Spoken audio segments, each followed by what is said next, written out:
So in this video, we're going to be discussing the special type of reducer that comes with LangGraph. Yeah, the special reducer that comes with LangGraph. In the previous video, we've looked at reducers. We looked at the default reducer, and we also looked at how we can create custom reducers. And reducers basically determine how our state variables are updated. Now, LangGraph provides the special add messages reducer, and we've seen it in some of the previous lessons. The main purpose of this reducer is to help you manage LLM conversations, LLM messages. Now, while you can build your graphs without any LLM, LangGraph is basically built for you to build LLM powered applications. So definitely you are going to be doing some stuff with LLMs. And your prompt response cycles with your LLM is most likely going to be kept in a conversation history, because your LLM needs to maintain context so that it can hold a conversation. It can hold a conversation, and it can also maintain the session of messages within the particular run of your graph. So you need to be able to structure these messages appropriately. You need to be able to put them in a list in the order that the messages are supposed to be, because when it comes to LLM conversations, there's a structure that the messages have to follow. You can't just bundle messages in a very random order into a list of messages. No, there's a conversational flow that the messages have to follow in the list of messages. And these and many other advantages is what you get when you use the add messages reducer. So, like I said, this reducer is meant to help you with LLM messages, and it basically handles three types of messages. So it helps you handle, I agree by default, a human message. A human message, you can also use it for, or rather, it also helps you handle base messages, which is the base class for any type of LangChain messages. You can also use it to handle AI messages and also tool messages. By the way, I don't think this thing have plural. So tool message, AI, let me correct that, AI message, and base message. So basically the types of LangChain messages. So you can use it to handle these type of messages. And anytime you're having a conversation with your LLM, the add messages reducer is going to help you bundle your messages into a state variable in the right order, that's supposed to go. And like I said, you can't just bundle messages into a list in a random order. It has to follow a particular conversational flow. So let's say, for example, you're talking with your chatbot, you're talking with your LLM. The first message you send as the user is a user message. So you send a user message. I think I did a box here. Let's do the box. Yeah, let's put a box here. So you have this. Let's make it transparent. So you as the user, you send in a prompt. You send in a prompt, and that prompt is a human message. I think I should duplicate this. Yeah, so that I can use them. So you have a human message. You send in your message. Then the LLM responds. The LLM responds to your query or to your prompt. So what happens is that the LLM will send an AI message. The response from the LLM is an AI message. Now, let's say you get that response and you want to respond back. You then send another human message. Then the LLM processes it, and let's say it realizes that, oh yeah, this particular prompt requires a tool, requires you to use a tool. So what happens? The LLM sends a tool message. It sends a tool message, and then you receive the tool call, you process the tool call, and you also need to bundle back the tool call to the model so that it can respond. So you probably would have two tool messages following each other. Then you send it back to the LLM, and the LLM then responds again with a final response, which is an AI message. So this conversation that you're having with the LLM has to be in a particular order, and that is part of what the add messages reducer helps you to maintain. You can also add something like, let's say at the beginning of your conversation, you add, okay, how do I pull this? Yeah. So let's say at the beginning of your conversation, you add a system message. Which we know that for every conversation, you only have one of it. For every session with the LLM, you only have one of it. So yeah, you can also have a system message at the top here. And this is your conversation history.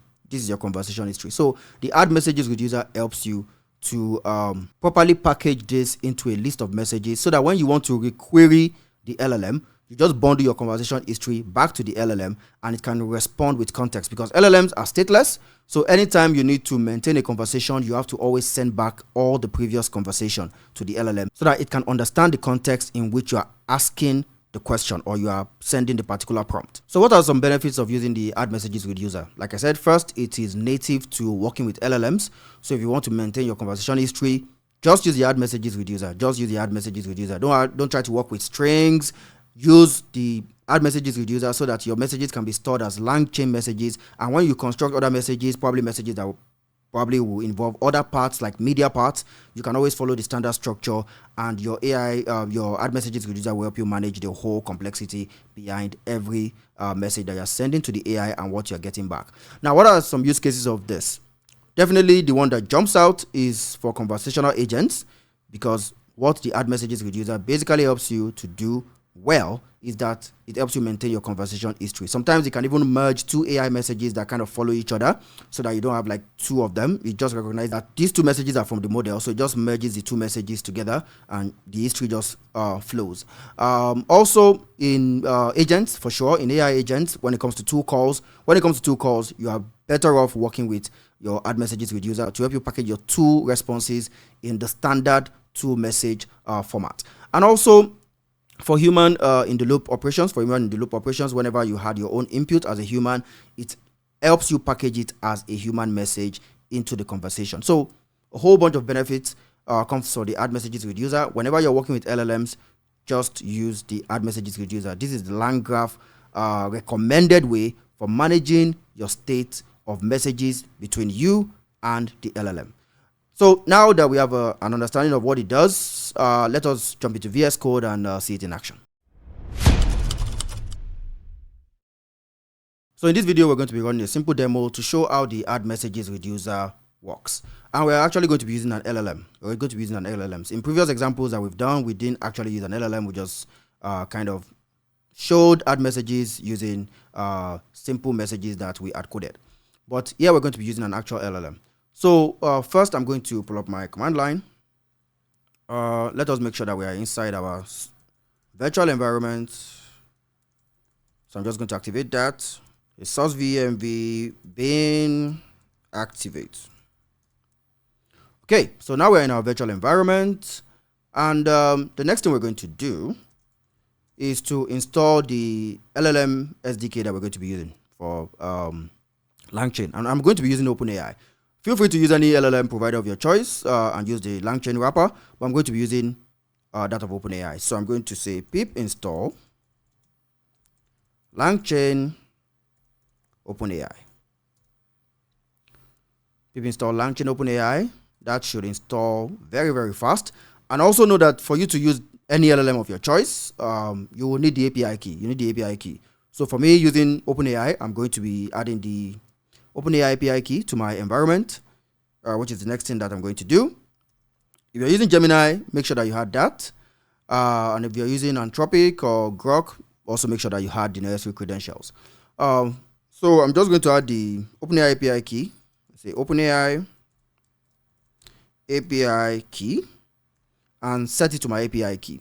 Now your API key is a very sensitive object, so it is not something that you should expose. So I'm just going to go and come back and I will have added it to my environment. But just know that this is how you add it. If you want to add it to your terminal, export OpenAI API key, that's the name of the environment variable, and you set that equal to your OpenAI API key. So now I've added my OpenAI API key so I can authenticate with the API successfully. So we have those in place. The next thing we're going to do now is to create our file. So let me just close out of this for now. We'll create our file. And I'm going to call that add messages demo.py. Add messages demo.py. And here we're just going to be creating a simple graph. A simple graph that just has a node. The node uses an LLM. We send a message to the LLM. It sends a response. We get the final state. And we can keep sending messages to the LLM. And it will kind of function like the back end of an AI bot. Yeah, that's how it's basically going to function. So we have the graph in session. Once the graph is in session, we can send messages to it. The node is going to have an LLM that is going to take in our messages, process it, return a response, which will be our final state, and we can continue to tack onto that conversation history and get new responses. So first, let's begin by importing some necessary libraries. So first, we want to get from annotated, from typing rather. You want to get annotated. Yeah, I knew something was off. Yeah, from typing, import annotated, then import typed dict and list. Type dict, annotated, and list. So those are the classes we're going to be needing from that module. Next, we're going to bring in our graph classes. So say LangGraph.graph. The first thing we're going to bring in is state graph. Then we also need our, I keep missing import. Why? What's going on today? Import, state graph, start, and end. Yeah. Now, once we have this in place, the next set of items we need to bring in are the messages tools, the message tools. I'm going to say from, I have caps lock still on. From LangGraph.graph.message. I'm not going to miss import this time. And this is where we bring the add messages with user from. So you can find the add messages with user inside LangGraph graph message. Now, just to keep things standard, I'm also going to be bringing the LangChain messages that we're going to be using to define our state. So LangChain core, from LangChain core.messages, we're going to import base message,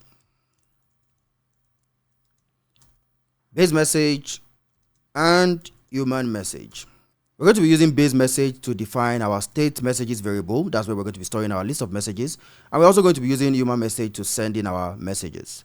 Now, the next thing we're going to do is to define our LLM. Let's set up our LLM.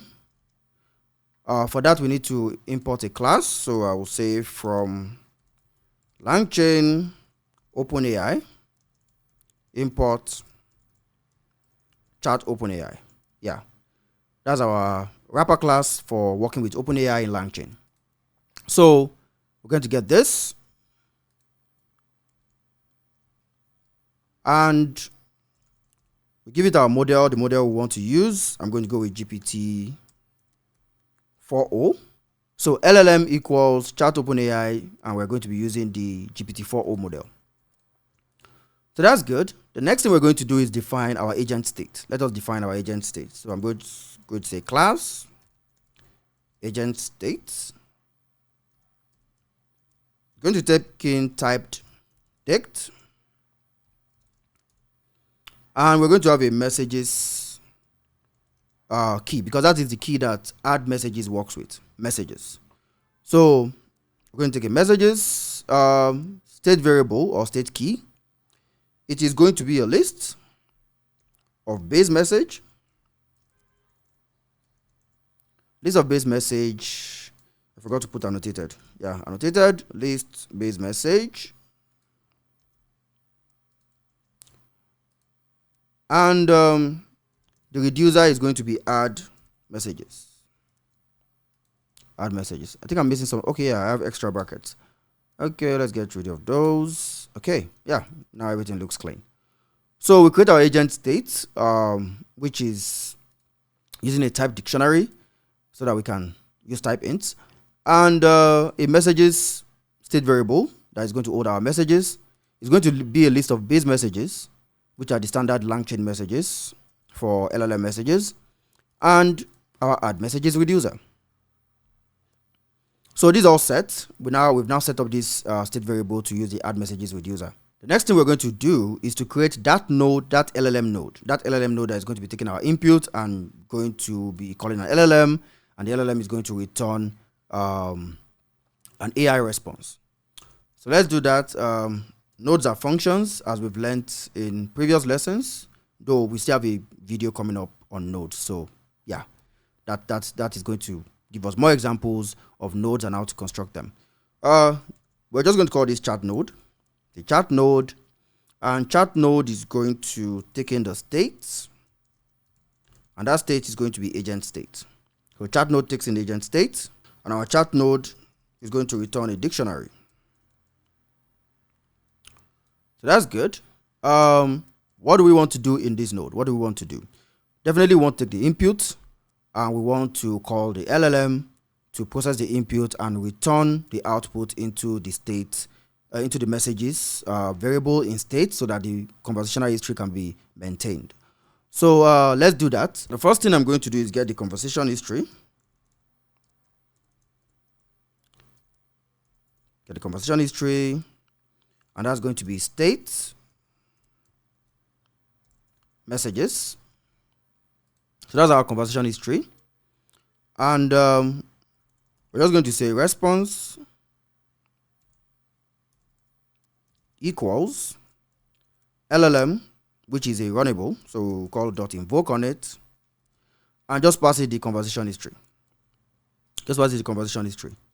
So like I said, LLMs are stateless, so you always need to pass in the entire conversation history for it to give you a reasonable answer. And since we are creating something like a chatbot, we need to always send the entire conversation history in. So whenever you add a new message and you run this graph, the new message is going to be inside the messages list, and then we can then push that entire conversation history into the LLM and get a response. So once we have that, we can then return our state, and we'll just say messages and give it the entire response.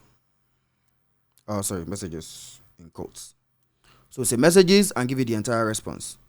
And that way, response. So that way, add messages is going to take care of the entire thing. Because you might be wondering, isn't there duplication? Don't worry. That is one of the advantages of using add messages. There are duplications, it's just going to take care of the entire thing. It knows the order of the messages and it's going to arrange it the way it's supposed to be. In an idempotent, in an idempotent manner. So nothing is going to be repeated. Nothing is going to be duplicated. So yeah, we just give it the entire response, and add messages is going to take care of it. So this is our chat node.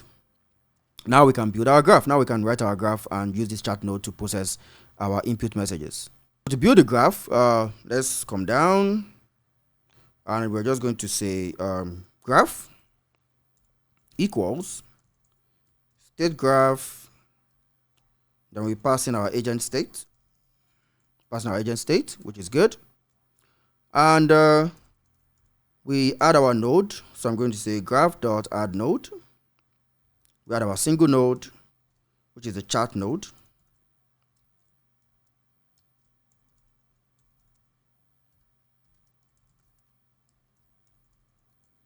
we add chat node, which is good. Now let us construct our graph by connecting all the edges. So the first thing we do, we first say graph.add edge. There's also a whole video coming out on edges where we get to see more edge examples and how to construct them. So that'll be fun. So we say add edge, and we start from the beginning and find our way to chat node. And from the chat node, we simply terminate the graph. Yeah, simple and straightforward. Our graph is basically a straight line. So it goes from start to chat node, from chat node to end. That's all. We just want to send a message, have the LLM respond, and want to get the response. And you can, like I said, that can be a backend for a chatbot. So you just keep sending in messages and it will respond, and you are sure that the conversation history is maintained. So every response you get is actually aware of the conversation history and produces relevant responses. So that's good. We have it ending, and the next thing we're going to do is to compile our graph. So I'm just going to call that agent. So we're building an agent. Compile the graph. Graph.compile, and we're good. We're good. We have our chatbot agent. How awesome is that? Just 31 lines of code with spaces, and we have a whole conversational bot. So yeah, we have the agent here, and we can send messages to it. So let us do that. Let us send a couple of messages into it and see what we get. Our first message, let's call it message 1. Message 1 is going to be a human message. I'm going to say, hello, my name is FK. Hello, my name is FK. So what I would then do is say the first turn of this conversation, I'll call it turn state 1. So the first conversational turn 1 state. The first turn of this conversation will be me invoking my agent, which is also a runnable. So I'm going to invoke the agent by passing in this is, keep forgetting the quotes. So messages, and I'll set that to my message. Set that to my message. So that is the first message I want to send to the agent, and I just simply send it to the messages list. Now I didn't even have to put this as a list or and all. Add messages is going to take care of that. So we get this, and now we can print out.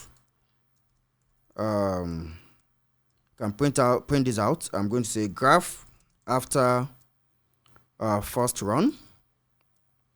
Let's put some dub around there. Graph after first run. And here we just simply print out turn 1 state. And just to put a delimiter, because we're still going to be running another example, just going to put that 30 dashes under here. 30 dashes under here. So yeah, that's good. We have built a graph, a simple chatbot, and we are passing it our first message. Remember, we're using an LLM powered by OpenAI, and if you're going to do that, you have to make sure that your API key is in place.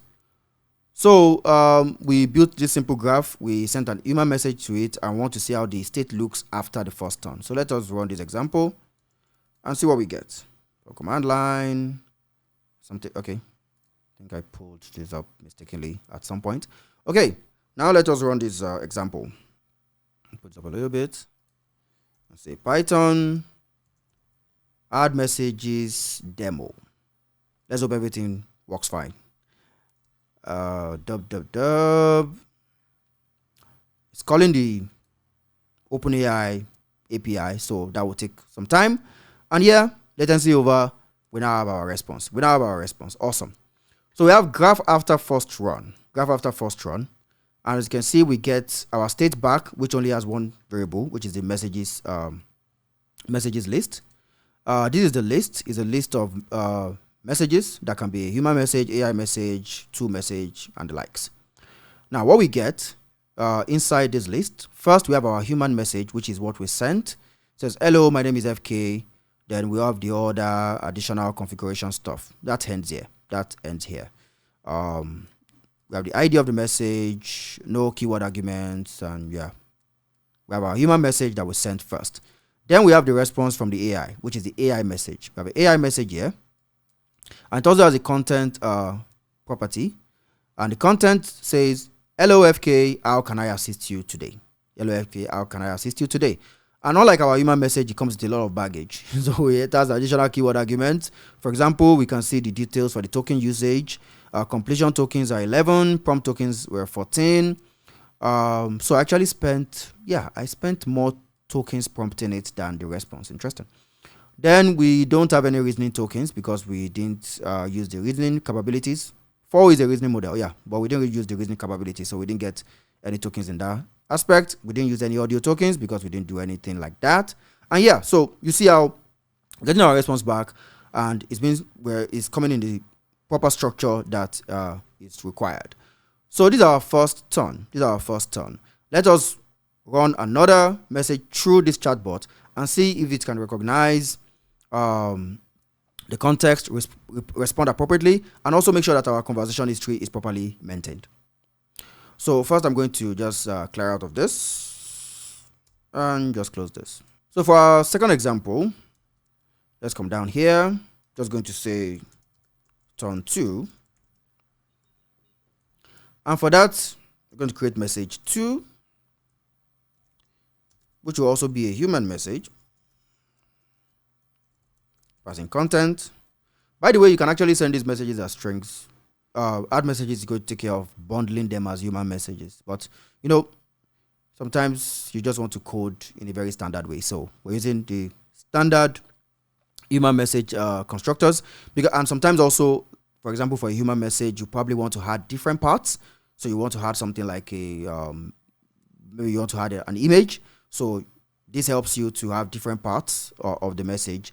Then we will not have content as a string. Content will be a list of different parts, and those parts will represent text part, which is the normal text message you send. And you can also add audio, you can add images. But for now, we're keeping it simple. So we'll just say content, and we'll say, what is your favorite color? Yeah, we're asking the model what is its favorite color. What is your favorite color? Let's see if the model will answer us, or it will tell us that it doesn't have emotions and all that, yada yada yada.